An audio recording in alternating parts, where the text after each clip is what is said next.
Biz dunyoda zohid bo'lsak ham, bo'lmasak ham Alloh bergan umrni, Alloh bergan rizqni yeymiz. Suhbatimizni Fuzayl ibn Iyozning quyidagi bir hikmatli so'z bilan nihoyasiga yetkazamiz.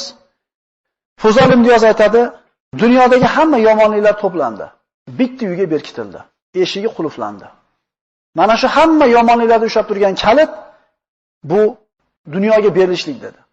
Va yer yuzidagi hamma yaxshiliklar yig'ildi, hammasi bitta uyga berkitildi, buni kaliti zohidlik dedi. Agar dunyodagi jamiki yaxshilikka erishishlik niyatimiz bo'ladigan bo'lsa, siz bilan bizda zohidlik sifati bo'lish kerak. Agar shu zohidlik sifati bo'lmaydigan bo'lsa, dunyodagi hamma yomonliklar biz ustimizda bo'ladi. Nabiy sollallohu alayhi vasallam marhamat qilganlardek, hubbud dunya rasu kullul xotiya. Boshimizda qanaqa xato sodir bo'layotgan bo'lsa, hammasi dunyoga bo'lgan muhabbatdan boshlangan bo'ladi. Alloh subhanahu va taolo o'zi yaxshi ko'rgan zohid bandalardan qilgan bo'lsin. Aqulu qawli hada va astagfirulloh li va lakum.